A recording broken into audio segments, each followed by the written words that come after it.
Welcome back, YouTube, to another episode of the Slackin' McCracken Sports Podcast. And before we get started, our last video has 1.2 thousand views and probably more. And within that time of making our last Sabres video, we've gained probably damn near double the amount of subscribers we had before. So to the people that subscribed, thank you. Appreciate it. And welcome.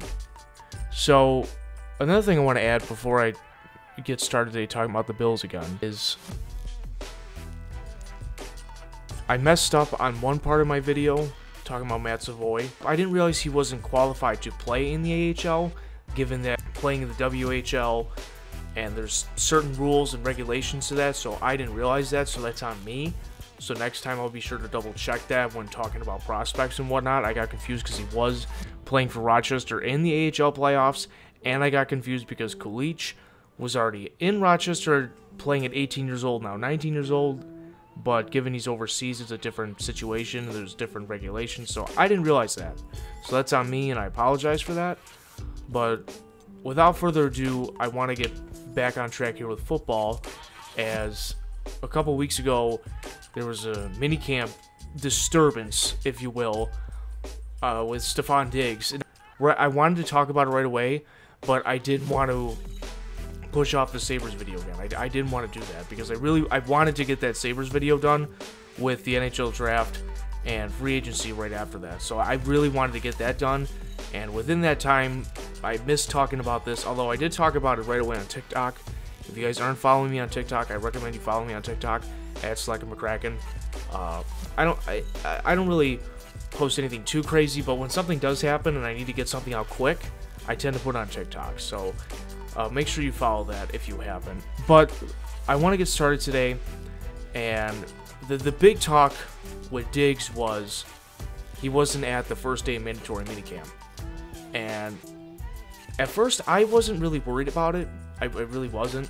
I understand it's mandatory. I understand that they need to be there, and I understand that, you know, it's their job and they need to show up and all that. I understand that. But I really wasn't worried about it because it's fucking minicamp. I was not worried about it.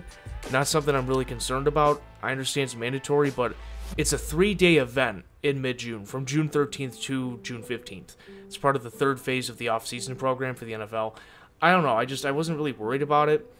But then afterwards, possible rumors of like internal turmoil with McDermott and Diggs, and his agent was talking on Twitter, and McDermott was very concerned, and Diggs was sending cryptic tweets, and I got concerned about internal turmoil.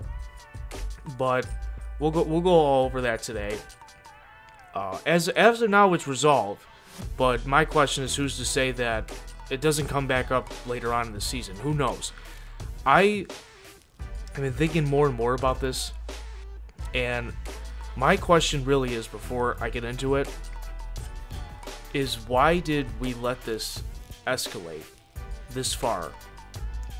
Because if you saw at the second half of the season last year with the Bills and Diggs getting upset on the sideline and stuff, and you had like McDermott consulting him and, you know, talking to him, and the Cincinnati game, he was yelling at Allen, and Allen just, like, he just wasn't there.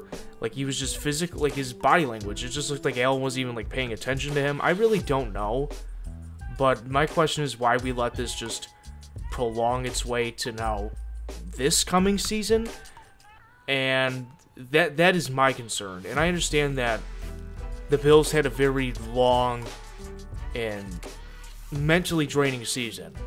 Like, there's no debating that, like, it happened.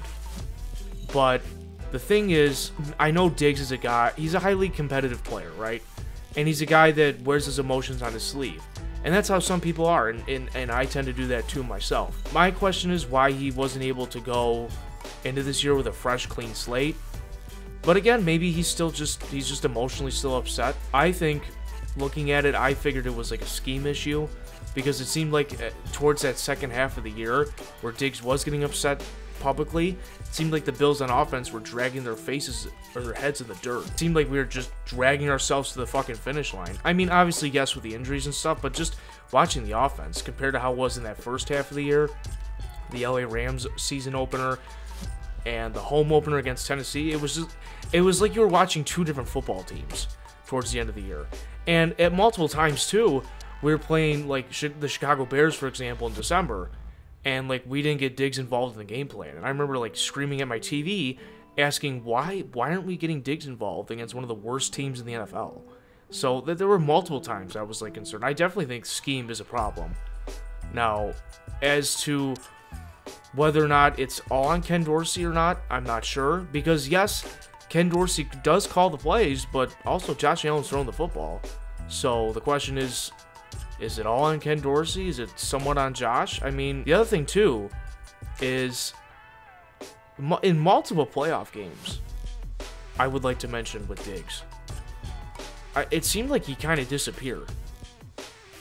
Or maybe just Josh wasn't throwing to him, but like in multiple playoff games, like big games, like I want to say the 2020 AFC Championship game, 13 seconds, the following year, and even in the Cincinnati game, like it just seemed like Diggs kind of disappeared. And the thing is too, when the Bills are on offense, and if you get Diggs the ball, and Diggs has a big game, chances are the Bills are winning the football game. As to where if you don't get Diggs the ball, chances are you're not winning the game. He's just that lethal.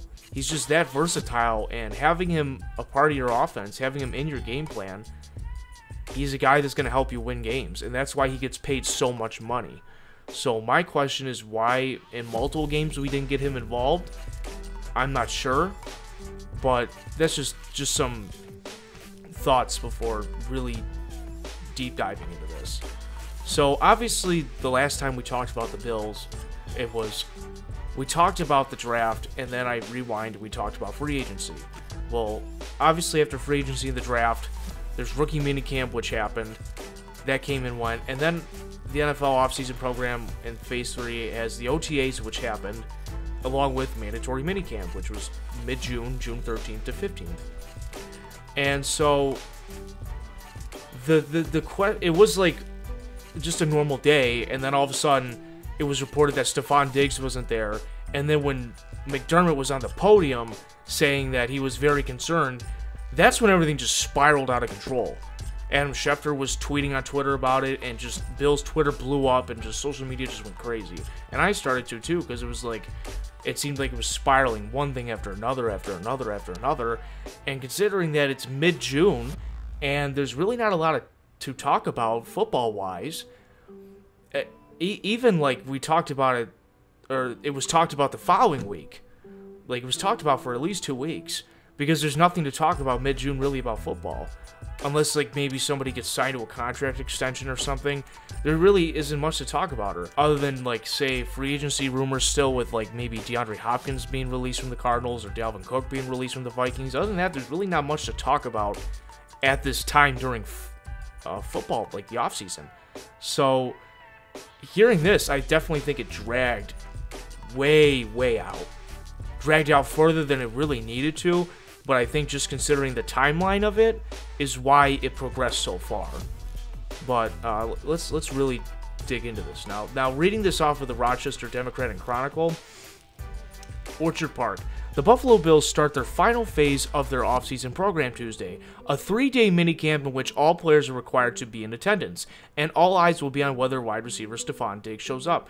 Now, there was some possible rumors of Diggs possibly not showing up, and they were asking Brandon Beane if Diggs was going to be there, and obviously Brandon Beane and Sean McDermott expected Diggs to be there, no problem. So there was like a little bit of a couple rumors here and there, but nothing really crazy about Diggs not showing up. So even when there was still some possible speculation, when he didn't show up, things still went berserk. Well, the answer came Tuesday morning when Coach Sean McDermott announced that Diggs is not at the facility and admitted that he's, quote, very concerned about the situation. It was clear that McDermott is not happy about what is happening with Diggs, but he would not get into it any further, saying that he's concentrating on practicing with the players who are in attendance, which would be every other player on the roster. For the first time since Diggs joined the team in 2020, a trade from the Minnesota Vikings, he skipped the entire offseason program. While true that attendance for the sessions prior to this week were voluntary, it was still somewhat surprising that the three-time Pro Bowler didn't show up for anything, and it raised speculation about whether he's unhappy with the team. The fact that he's not in town Tuesday is really rather shocking, and now it surely means that he's not happy with his contract, even though he's still the 5th highest paid wide receiver in the NFL in terms of average per season. He is due to make $24.415 million in 2023. More than $22 million of that is in the form of a signing bonus. That was part of a March restructure, which helped create salary cap. Given his dead cap hit, it is virtually impossible for the Bills to trade him. So it's really puzzling what Diggs is doing here, because he will not be able to force his way out of Buffalo. When players miss, particularly a player of Steph's caliber, you'd love to have a player like that here, McDermott said. Now, I did hear that a lot, that, oh, he must not be happy with his contract. I don't think it was that. I never once for a minute thought that was that, because if Diggs was not happy with his contract, he would have openly been talking about that on Twitter, I feel like. Or not only that, but he agreed to a restructure. So him restructuring his money to help the team, I don't think in any way suggested that Stefon Diggs was upset about money. And considering that the previous offseason he signed a new deal, I don't think in any term or case whatsoever did he or was he upset about money. And I'm just quoting that here because that was talked about a lot, and that's what there is some speculation, but I really don't think it's that, because if you're upset about your contract, you're not going to agree to restructure it. That just doesn't make any sense. Throughout the offseason, McDermott, Brandon Beane, and Josh Allen shrugged off Diggs' absence, using the same mantra that it was voluntary. Allen said in late May, quote, "We'd love to have him here.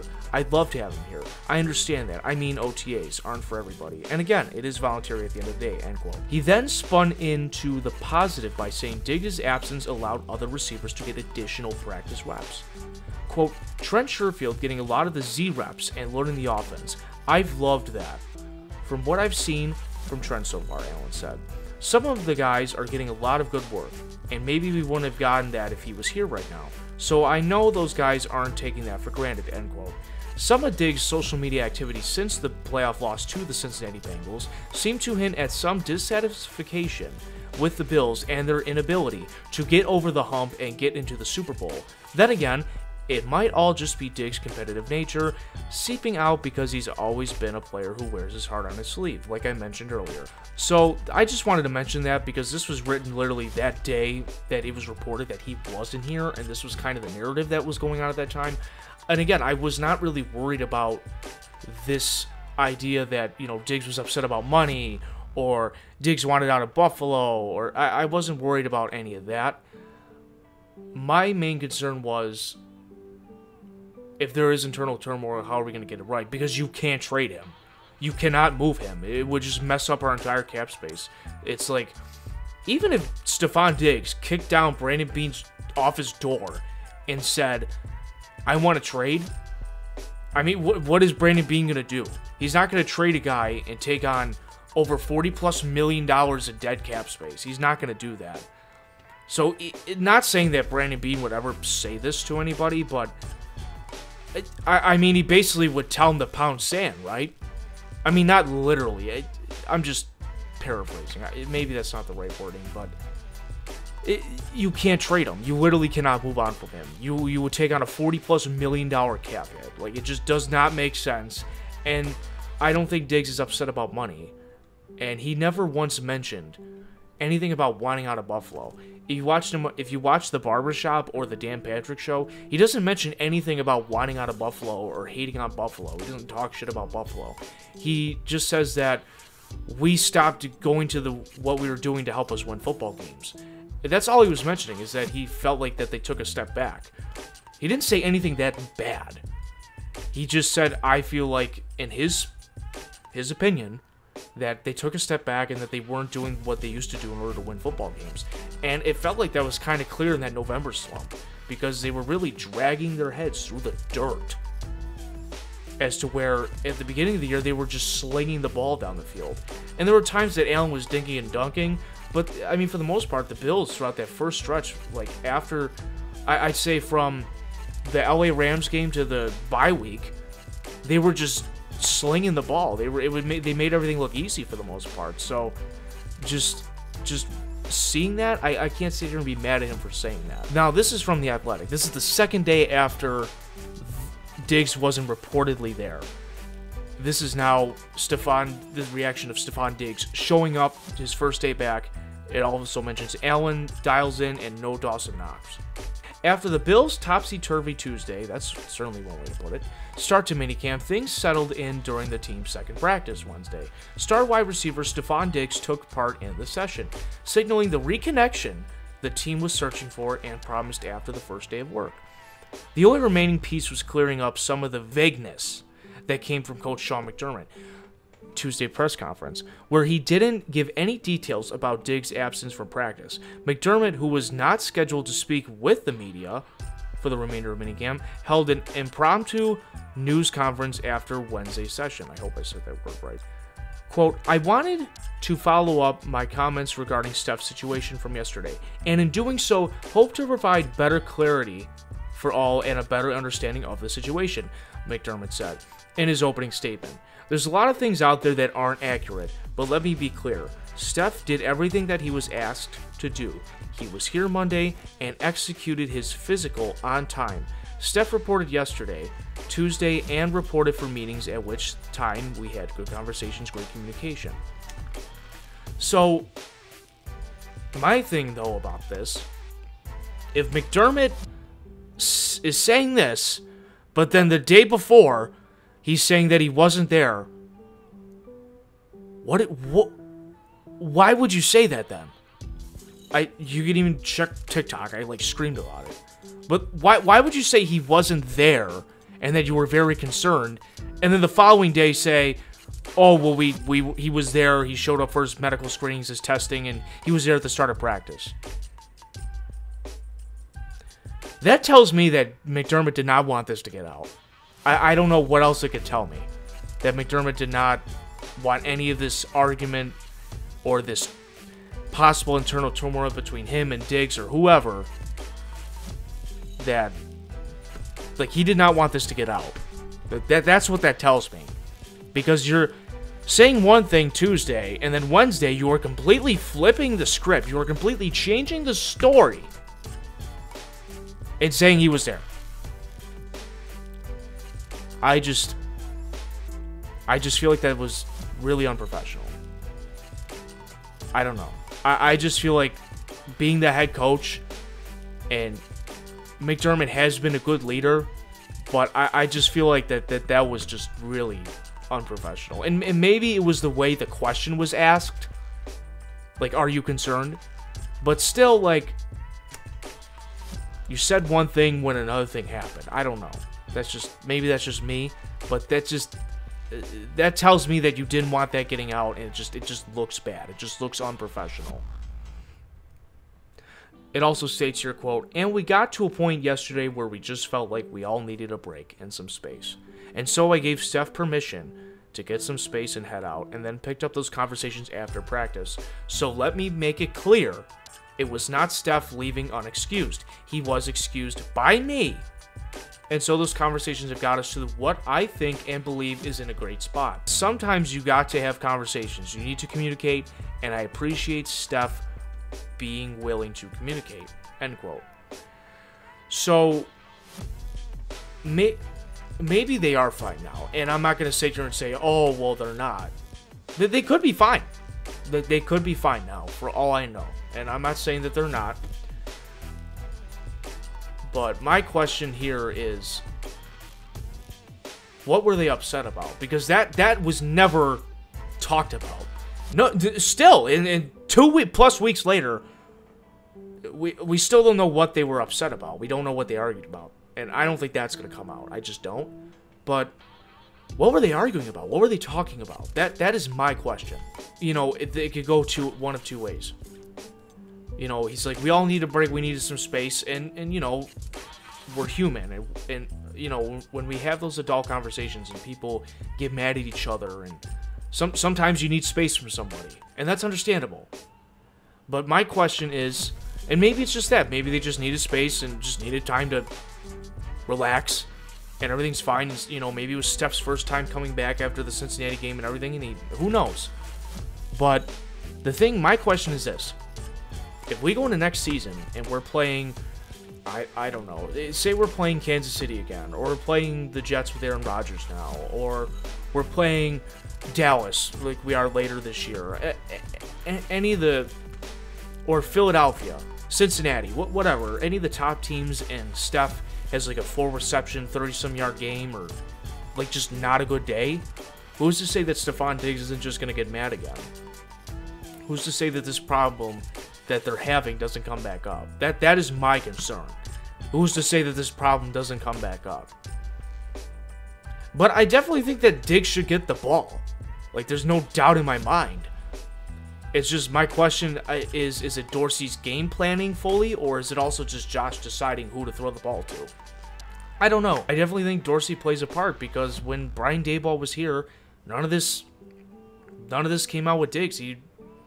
Not once from 2020 or 2021 did I see Diggs losing his shit on the sideline. So part of me has to think it's scheme, but honestly, we don't know, because there's no detail on what he was upset about. There's just none. It states here, McDermott continued to say that he believes the situation is now resolved and doesn't view it as a distraction as they prepare to close down the operations after this week. Until late July, for the start of training camp, there still weren't any clarifications over what led to the temporary disconnect between the sides, but the Bills are moving forward with the thought that the situation is now in their rearview mirror. Like I just said, we don't know what they got upset about. Hopefully, it's in the past and it's done, but my question really is, who's to say it doesn't come back up? I really don't know. And they are also content with how their first 2 days of minicamp progressed. As the team canceled its third and final session for Thursday, what stood out from the team's practices over the 2 days of minicamp? It goes on to list several takeaways. Diggs' first day.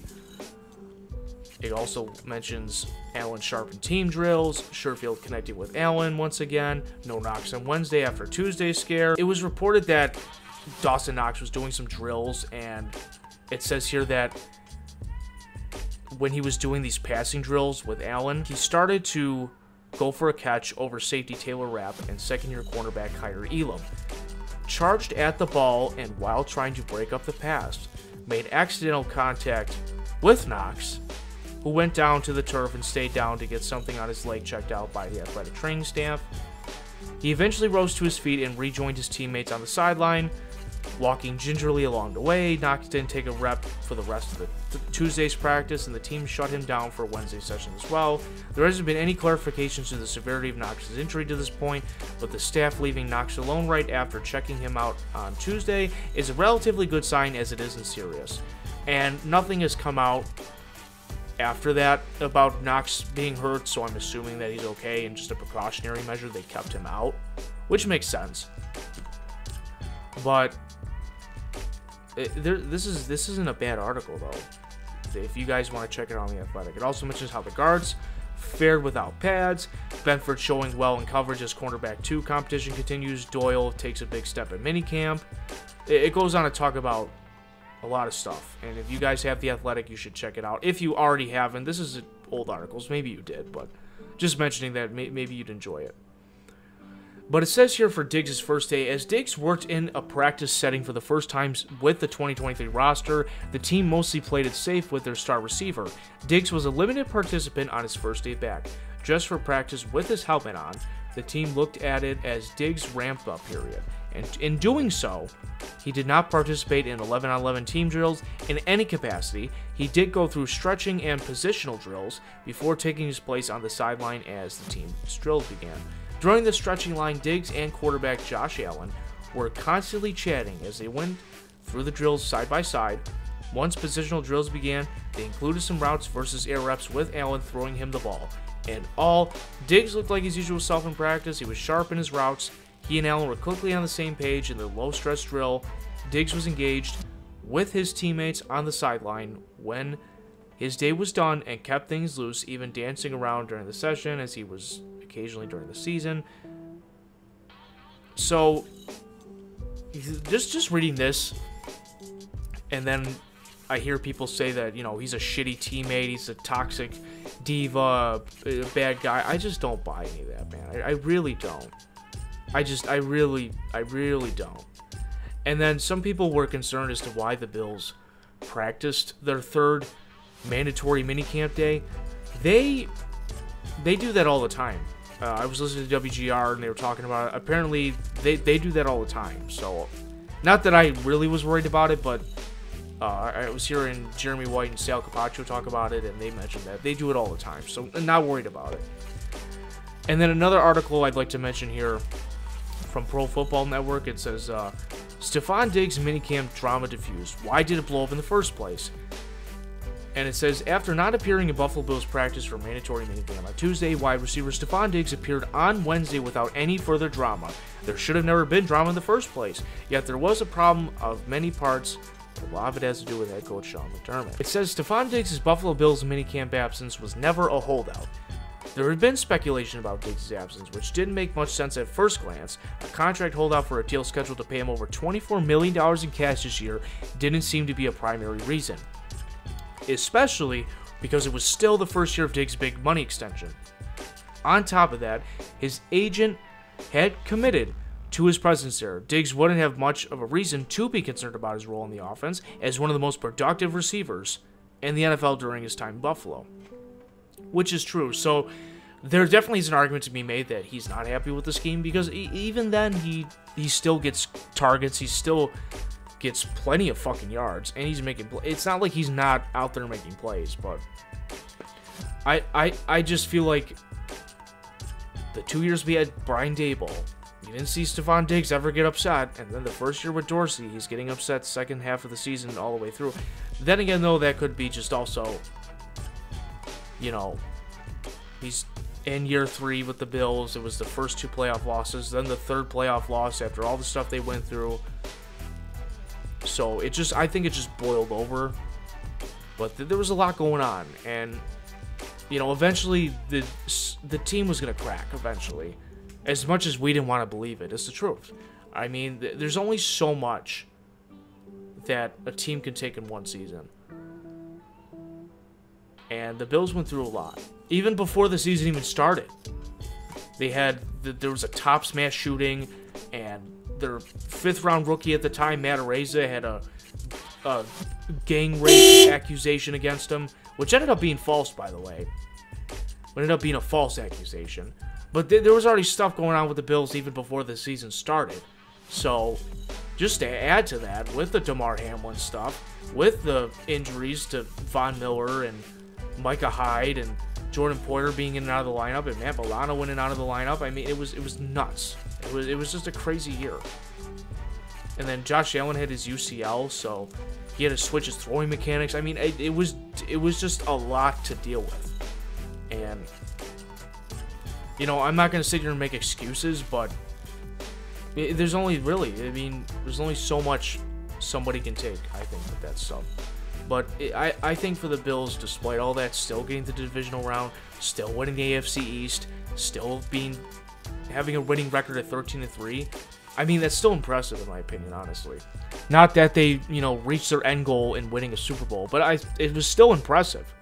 It says also that Diggs has shown up to previous day for pre-minicamp medical checks and was in Buffalo during his absence for practice. He wasn't engaging in the behavior of someone upset about their role or contract, especially given that there was no sign-off of any holdout from his agent. It turns out that none of those potential problems were reasons he was absent for practice. McDermott confirmed on Wednesday that Diggs' absence was excused by the Bills, which we already went over. It goes on to talk about the other stuff we talked about. Sean McDermott bears responsibility for the story gaining traction. McDermott isn't alone in bearing responsibility, but this could follow Diggs, which I think it has, and it honestly really shouldn't. I really don't think it should. I think it's an overreaction, and I've seen so many Bills fans switch up on him so fast, and I think that has to do with just I think being frustrated, right? in the sense that, you know, given what Buffalo, even before, you know, Allen and Diggs and all these guys got here, right? Given what Buffalo's already gone through, you know, the 4 straight Super Bowl losses, the Music City Miracle, or even if we switch to hockey with the Sabres, I mean, the French Connection was arguably one of the best lines of all time. And especially, even in the 70s, right? I mean, you know, you had Gilbert Perreault, Rene Robert, Rick Martin. The Sabres could not win a Stanley Cup with them, for heck's sake, right? And the no goal, you know, Brett Hull kicks the puck in, and the Sabres getting rid of Daniel Briere and Chris Drury, and then slowly trading away other star players, and trading Ryan Miller, and I could go on and on. Or the, you know, Jack Eichel failure, and, you know, Ryan O'Reilly getting traded and winning the Stanley Cup. I mean, I could go on and on, right? And there's probably so much I missed too, unfortunately. But then the 17-year playoff drought with the Bills, and, you know, we've broken that, thank God. But the AFC Championship loss, I mean, you know, people were saying that they were just happy to get there. That, for me, was a heartbreaker. That game was a heartbreaker, because we were one game away from going to a Super Bowl. Or even the Houston playoff game. The Bills recovered the ball on a kickoff, and then they said that common sense was the reason they didn't get the points. That was ridiculous. And given the Bills should have scored more points in 16, but still, they would have won the game if that call would have stand, and it should have stood. That wildcard game. Even then, though, the Bills still would have played Kansas City, which is just inevitable. But the Cincinnati game, I could go on and on. 13 seconds. That was brutal. We were 13 seconds away from an AFC Championship game at home against Cincinnati. So, I think it's just overall frustration from the fans. You know, imagine being the players, too. The players are frustrated. Everybody's frustrated. So, I definitely think that that's a part of it. But still, to sit here and say that you want to trade Stephon Diggs, but then these same people are out here saying we need a wide receiver too, how does that make sense? You want to trade away your number 1 receiver, but then you say you need a receiver too, because we know Gabriel Davis can't catch 50% of his passes. So how does that make any sense whatsoever? Because to me, that doesn't. You trade away Stephon Diggs, you will literally take a step back, not just financially, but literally. I mean, who's Allen going to throw to? Who is Allen going to throw to? Davis can't catch 50% of his passes. Shakir is an unproven second-year starter now. I would think he's going to be a starter, actually. I mean, when he was on the field, it looked like Allen did trust him with the ball, but he's unproven. Justin Short is a 5th-round pick. Given his size, he's, what, 6'4"? Promising. But still, unproven rookie. You have Dawson Knox, who's a traditional tight end, bulldozer, right? You can throw the ball to him, sure. And Dalton Kincaid, 1st-round tight end, you know, arguably the best pass catcher in this draft for 2023. Fine, but unproven rookie. What, you're going to have 3 unproven rookies in Dawson Knox? That doesn't make any sense. It just blows my mind. Trade away Diggs. And we take on $40+ million in dead cap. And $30+ million the following year. No. It's like, what, $70+ million in dead cap over 2 years? No. We're not doing that. Everybody wants a good receiver until they get upset. But if Josh gets upset, it's okay. But if Diggs gets upset, it's a problem. I don't know. It bugs me. Everybody wants a good receiver until they start talking. And usually, when a receiver's upset, they're right. I'll talk about the Diggs Minnesota thing in a sec, but OBJ, perfect example. And OBJ's dad posted Baker Mayfield not throwing the ball to him when he was wide open. And then OBJ got kicked out of Cleveland. He went to LA and won a Super Bowl. Come on! Who was right in that sense? Obviously OBJ, he was like, I want the ball. Give me the ball so we can win football games. OBJ went on to win the Super Bowl with the Rams. I mean, he got hurt, I know. But, like, come on! Like, that's a perfect example. Or, let's talk about Diggs here. And Diggs did want out of Minnesota, but it's because he didn't like the way the team was going, or the direction. And maybe he could have worked on it and tried to figure things out and stayed. But the problem Diggs had was he did not like the fact that the Vikings were switching from their more of a passing style offense to a running style offense. And I can understand that, being him. He wanted to make what was best for his career. That's what it says here. If you look here on CBS, it says Stefon Diggs says he wanted out of Minnesota because the Vikings were too committed to the running game. In his first season with the Buffalo Bills, Stefon Diggs is on his way to the best year of his career. After 13 games, Diggs had 100 catches for 1,167 yards and 5 touchdowns, putting him on pace for a 123, 1,436, and 6 campaign. The yardage already marks a new career high, while his 100 receptions lead the league. If he catches just 3 more passes by the end of the season, he'll have a new high watermark in that category as well. Of course, this is Diggs' first season in Buffalo because he was traded there by the Minnesota Vikings this past offseason. The Bills sent their first-round pick to Minnesota in exchange for Diggs' services, marking the end of a tenure. That was at times thrilling, but also at times rocky. Diggs tried to force his way out of Minnesota for a better part of a year, unhappy with his role in the offense. It goes on to say that Diggs is here, saying, the Vikings were kind of gearing towards a run-heavy offense at that time, Diggs said, per a transcription by the Viking Age. I didn't know what was going in. I didn't know what was going on, basically, he says. I didn't know it was going to be that way. They only would allow me to do so much. In my eyes, it wasn't going to be the best interest in my career. I don't think that's him being a diva. Look at it this way. Mike Zimmer is not the head coach of the Minnesota Vikings anymore. He got fired. He got the boot. He got canned. He's out. And Diggs has a career high years here. He has gone to a whole nother level. Diggs was like a top 10, top 15 receiver in Minnesota. He's a top 5 receiver here in Buffalo, with Josh Allen throwing the ball. He had Kirk Cousins before, but Josh Allen, that's an upgrade. I'm sorry, that's an upgrade. And yes, Kirk Cousins has good stats. I'm not going to say that he doesn't. He's had some good stats, but at times, Kirk Cousins, he can't get it done in primetime games. And he had not only Diggs, he had Thielen and Kyle Rudolph before Kyle Rudolph got too old. I mean, it's not like Kirk Cousins didn't have people to throw to, but Mike Zimmer, towards the end of his Vikings tenure, it was rough. Like it says, it was rocky. It really was. And it came out, too, that Kirk Cousins didn't like Mike Zimmer, and a lot of the players didn't like him.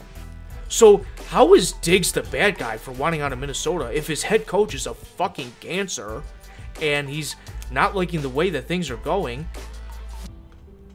He didn't like the way things were going, but maybe he wouldn't have got traded. The organization decided to move on from him. They just made that decision. They decided to move on, and that's what they did. I don't think Diggs is in the wrong there. I think that's another example that here's a receiver upset, and he's right. Or I could even go back to OBJ. OBJ was in New York, was upset because Eli Manning wasn't getting it done, and Eli Manning was old, and OBJ was basically like, hey, this isn't it. And he said the same thing about Daniel Jones, like, this isn't working. And then New York booted him. And then what happened? Look at New York Giants receivers. They overpaid Kenny Galladay. They overpaid Golden Tate. They had Joe Judge, and look at how that went. I don't think OBJ was wrong in that sense either. I don't know. I definitely think, though, that Diggs should move on to a fresh, clean slate. Like, hey, new year, like, let's get this shit right. But I don't think he's entirely wrong for being upset. He wants to win games. He wants the ball, and he gets the ball. But he wants to win games. He wants to win a Super Bowl here. And for people saying Stefon Diggs is not a good teammate, Stefon Diggs recruited Von Miller to the Buffalo Bills. Like, can we just please point that out? Stefon Diggs was one of the first people to show up to Damar Hamlin in the hospital in Cincinnati when he was, going through that. Don't sit here and tell me he's a bad teammate, because I don't think he is. And Josh Allen, too, that presser, he mentioned that it wasn't a football-related issue, so maybe it's not even a football issue. Or maybe it is. But we really don't know what happened. But don't sit here and try and argue with me that, Diggs is a fucking piece of shit. Because he's not. I don't see how he can be. And again, we don't know what goes on behind closed doors, and maybe I end up being wrong a couple years down the line. But I don't think I'm wrong. I don't think Diggs is wrong. It looked like the Bills took a step back. They barely beat the Dolphins against a third-string quarterback in Skylar Thompson. And they struggled in that game, offensively. And defensively, they had injuries. And I certainly don't think the defense is going to have as many struggles last year as this year because they'll be healthier. I just don't see that happening. And the Bills, until last year, from 2017 to 2021, they were good about injuries. The only injury they even had in 2021 was Trey White. And even with Levi Wallace at the time and Dane Jackson, they were fine. So I don't think that their depth is horrible. And I certainly don't think that the injuries can't be as bad as last year. I just don't think they can be. And eventually, too, the Bills are going to have real grass in their new stadium. So that's going to prevent injuries because turf blows. Turf is just not good. It's been proven that turf does not help. It's not safe. It does not prevent injuries. It actually causes more injuries. And the little pellets in the turf, the little teeny tiny pellets, have stuff that causes cancer in it. So, turf is not good. But that's another conversation for another day. But another thing I wanted to bring up, too, about the Minnesota thing. This is from the Vikings fan page. There's 3 reasons why the Vikings had to trade Stefon Diggs. It's a good read. It says, 2 years after giving Stefon Diggs a lucrative contract extension, the Minnesota Vikings reportedly dealt their star wide receiver to the Buffalo Bills on Monday. Quote, it was likely a tough decision to make, but the Minnesota Vikings did what they felt was best for their franchise and traded Stefon Diggs away on Monday. Rumors of Diggs' displeasure with the Vikings had been building up for a while, and it was ultimately resulted in Minnesota sending the receiver packing.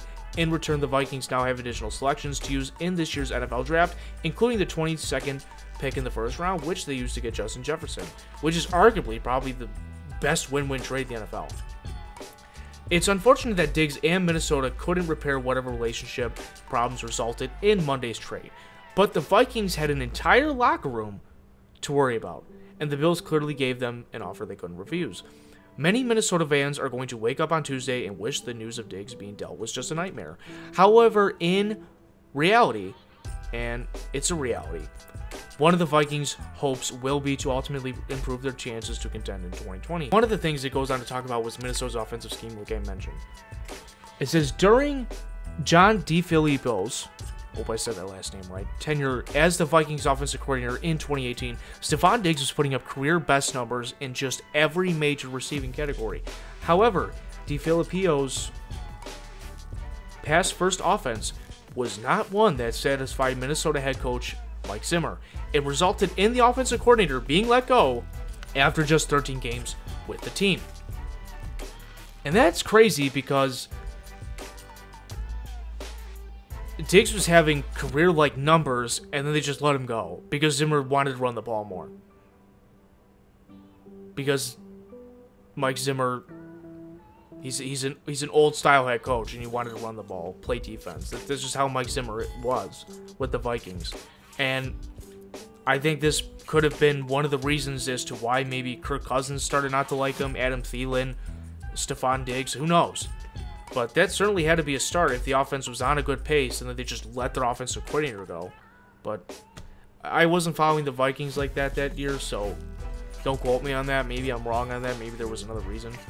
But it says, after the disaster of letting him go, Zimmer handed the offense over to Kevin Stefanski, now head coach of the Cleveland Browns, and Gary Kubiak. These two implemented an offensive scheme that centered more around a solid rushing attack. This shift in the scheme also resulted in fewer targets for Stefon Diggs. Despite fewer passes thrown in his direction, Diggs was still getting paid very handsomely. The receiver signed a $72 million extension in 2018, and together he and fellow receiver Adam Thielen accounted for more than $20 million in cap space for the Minnesota Vikings last season.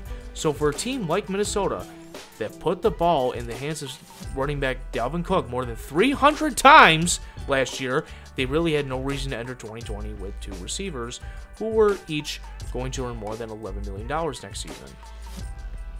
Which, that makes sense, I guess, in that case, but still, 300 times, holy shit.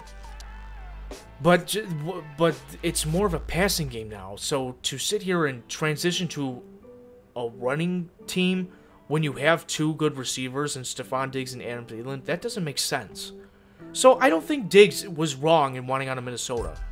And look at what he's done here in Buffalo compared to what he did in Minnesota. I think he did the right thing. I truly do. And I understand the cryptic tweets. I understand all that. But, you know, they allowed Cole Beasley to do the COVID tweets in 2020, and he was arguing with Jerry Hughes, and Feliciano was, you know, arguing, and I remember that, and they allow players to express themselves like that, like McDermott and Beane. They allow them to do that stuff, so that's going to happen regardless, if you like it or not. It's going to happen, because they allow them to do that, and that's also one of the reasons why that the players like McDermott and Beane, from at least what we know. Who knows? Maybe Diggs is upset with McDermott. Maybe Diggs is upset with Dorsey.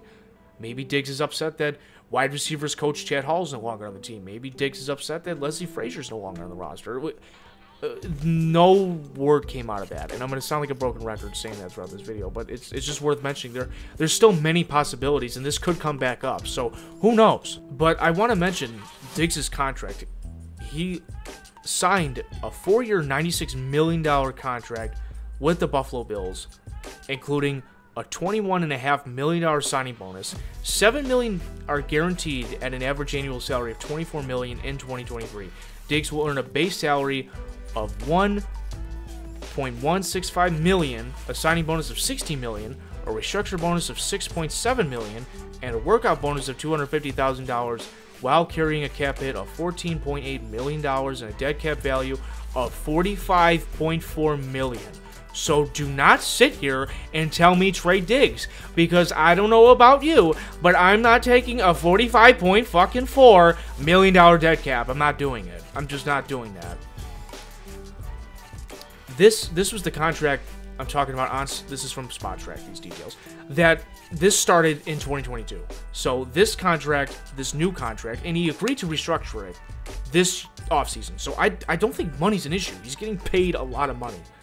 But the thing is, this contract has a potential out in 2025. And if the Bills continue to have playoff mishaps, maybe Diggs' final season is 2024. But I don't even want to sit here and say that, because even with Diggs' potential out in 2025, that dead cap number is $22.2 million.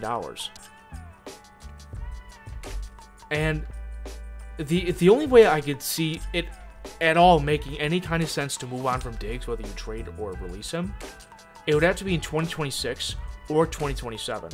Because in 2026, his dead cap's still kind of high at $13.3 million, but in 2027, it's $4.5 million.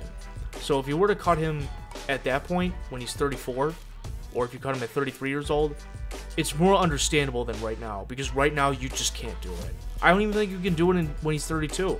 He'll be an unrestricted free agent at 35. I'm just mentioning that because you cannot financially move this guy right now. And for all the rumors of him going to play with his brother in Dallas, it's not happening. That's not happening because the Dallas Cowboys still need to pay CeeDee Lamb. They're already paying Michael Gallup. And they need a tight end, so they're still going to try and figure that out. Not only that, there was a rumor that the Denver Broncos were going to be interested in trading for Stefon Diggs. I don't know how you're going to do that when you're paying Russell Wilson $245 million guaranteed, his cap hit. You're going to, if Jerry Jeudy ends up being good, because he's been inconsistent. But if Jerry Jeudy ends up being as good as he was initially advertised, you're going to have to pay him. Already paying Courtland Sutton.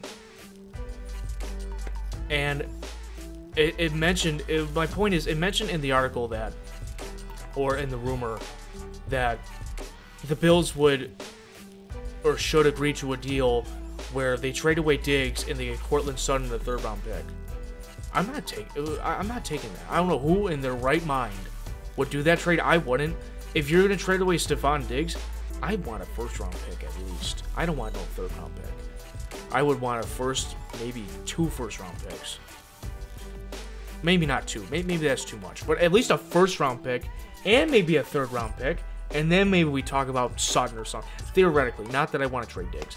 But that just doesn't make sense to me. And then there was another rumor of him wanting to go to the Giants and reunite with Brian Daboll. I don't see that happening either. I really don't, because they got to pay Barkley. They're already paying Daniel Jones now. And, you know, if Jalen Hyatt gets good or any of their other rookies get good, you're going to have to pay them. I don't know. Like, Kayvon Thibodeau, if you got to pay him, like, the Giants are going to eventually pay people. So, I don't know. it just seems like smoke to me, and that just drives me crazy, because the Bills literally cannot trade Diggs. They can't do it. So, that just drives me nuts. But I honestly, overall, I think this story was just dragged out because there was nothing to talk about in football. And, you know, we're not going to see anything of the Bills until training camp, which is not for another month. Not until the end of July, and then preseason and regular season. My concern really is, you know, is Diggs, who is Diggs upset about? What is Diggs upset about? Because we don't know. But my question is, who's to say that this doesn't come back up? Because if he has a bad game, who's to say it doesn't come back up? Or like he's non-existent, who's to say it doesn't come back up? But I will sit here and say this, man. For the people that are saying trade Stephon Diggs, let's just say that they did it. Let's say that the Bills cut Diggs, or let's say that the Bills move on for Diggs, or whatever. Or there will be a day that Diggs is no longer a Buffalo Bill. You're going to miss him, and you're going to regret wanting him gone, because he is the most athletic, versatile receiver I think the Bills have ever had. And no disrespect to Andre Reed, Hall of Famer. But I would think Diggs is a bit more athletic than Andre Reed, but that's no disrespect to Andre Reed. Obviously, Hall of Famer, one of the best Bills receivers ever. But, I mean, Diggs is just so versatile. And going to a couple games this past year, me in person, I haven't seen anything like that since when I went to see Antonio Brown, what was it, like 6 years ago, against New England, in that Jesse James catch, that famous no call, because they got family down there. I saw Antonio Brown play, and I was like, holy crap, like, this guy's just versatile. And I haven't seen anything like that until we got Diggs. So, I don't know, for the people hating on Diggs, I get it, like, people are frustrated, but you don't want to lose this guy. And I'll tell you what, you're going to miss him when he's gone. I'm going to miss him when he's gone, because there will be a day that he's gone. But don't sit here and tell me that, oh, trade Diggs, he's this, that, you know, we'll be fine with Davis, but then they're the same people saying we need a second receiver. That's just all garbage to me. But those are just my thoughts on the Stephon Diggs minicamp situation. And you could look at my other TikToks. I kind of went over it too a little bit more chronologically as it happened, if you want to see my reaction. But that's all for today. We're going to talk about the Sabres again with the NHL draft and free agency. So we're going to talk about that. And then eventually we'll get into Bills training camp. And I want to still talk about Jack Eichel and his time here in Buffalo. I want to do that. And whatever else. I'm thinking maybe the 2018 quarterback class. Look back on that. I've seen a couple people do videos on that, and I wanted to do like my intake on that. So we'll look into that stuff. But for today, this is it. Just some talk on Stephon Diggs' mandatory minicamp absence, and then he came back and all that stuff, and the drama, whatever you want to call it. But yeah, that's just my thoughts on it. Just what happened. Just kind of going over it. Be sure to like, comment, and subscribe. And go Bills, go Sabres, and I'll see you guys in the next video. Diggs has been fairly quiet since early in this game. Not a catch in this half. But they're looking for him now! And there it is! Bingo! Diggs with the touchdown from long distance. One of the great throws you'll see all year. Josh Alien Allen from the 40-41, flat-footed, getting hit into the end zone on a double move by Diggs under pressure. with the 2 seed on the line and lands it and hits it in the breadbasket. Unbelievable. And Diggs to just turn the barn burner, the Jets on. Wow. Looks like it's